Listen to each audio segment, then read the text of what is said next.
जय माता दी।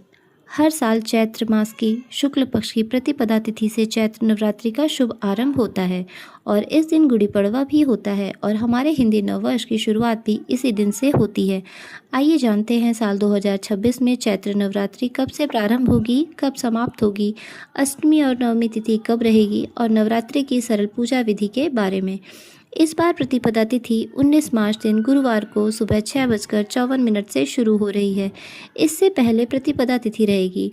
प्रतिपदा तिथि का समापन होगा 20 मार्च शुक्रवार को सुबह 4:52 से। क्योंकि गुरुवार से इस बार चैत्र नवरात्रि की शुरुआत हो रही है, ऐसे में क्या महिलाएं सर से स्नान कर सकती हैं, ये भी आप आगे वीडियो में जानेंगे। उदया तिथि के अनुसार प्रतिपदा तिथि 19 मार्च गुरुवार से है, तो इस बार चैत्र नवरात्रि 19 मार्च गुरुवार से शुरू होगी और नवरात्रि व्रत का समापन होगा 27 मार्च शुक्रवार को नवमी के दिन।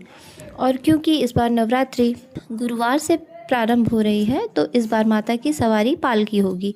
पालकी पर सवार होकर आना बहुत ज़्यादा शुभ नहीं माना जाता है, लेकिन ऐसे में यदि भक्त विधि विधान से 9 दिन पूजा अर्चना करते हैं और नियमों का पालन करते हुए कथा का श्रवण या व्रत रखते हैं, तो उनके जीवन में शुभता आ सकती है।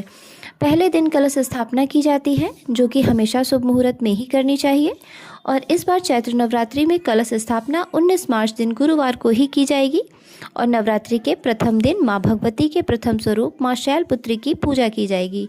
कलश स्थापना 2 शुभ मुहूर्त में की जा सकती है, जिसमें पहला शुभ मुहूर्त सुबह 6:54 से 7:43 तक का रहेगा।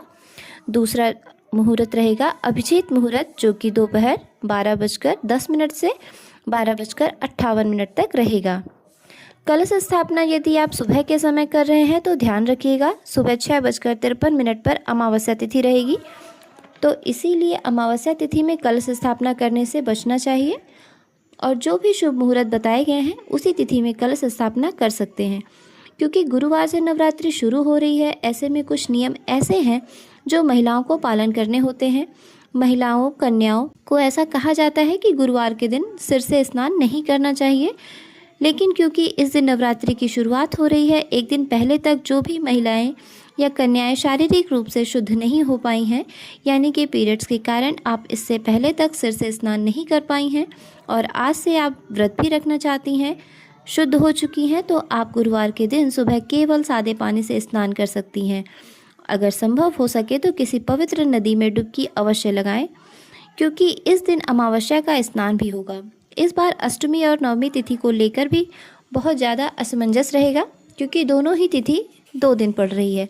ऐसे में इस समय जो जानकारी मिल रही है उसके अनुसार अष्टमी और नवमी की पूजा एक ही दिन की जा सकती है, यानी कि 26 मार्च दिन गुरुवार को, क्योंकि अष्टमी तिथि सुबह 11:49 तक रहेगी। इसके बाद में नवमी तिथि प्रारंभ होगी। अगर पंचांग के अनुसार बात करें तो नवमी तिथि 27 मार्च गुरुवार को सुबह 10:07 तक रहेगी। ऐसे में नवमी तिथि आप 27 मार्च शुक्रवार को भी मना सकते हैं, तो यानी 26 मार्च गुरुवार को अष्टमी और 27 मार्च शुक्रवार को नवमी तिथि रहेगी। कभी कभी लोग क्षेत्र के अनुसार अष्टमी और नवमी तिथि अलग अलग दिन में मना लेते हैं। ऐसे में आने वाले समय में जब भी अष्टमी और नवमी मनाई जाएगी, उसकी सही जानकारी आपको समय पर दी जाएगी। अभी तक प्राप्त जानकारी आपको हिंदी पंचांग के अनुसार दी गई है। नवरात्रि के पहले दिन आपको कलश की स्थापना करके व्रत का शुभारंभ करना है और मान्यताओं के अनुसार अष्टमी को कन्या पूजन करके, तो कुछ जगहों पर नवमी के दिन कन्या पूजन करके फिर नवरात्रि व्रत पूर्ण किया जाता है। नवरात्रि व्रत का समापन हो जाता है और अगले दिन कलश विसर्जन और दुर्गा विसर्जन करके भक्त अन्न ग्रहण करके अपना उपवास खोलते हैं। ये थी आज की वीडियो। जानकारी अच्छी लगी हो तो वीडियो को लाइक करें, कमेंट बॉक्स में जय माता दी ज़रूर लिखिएगा।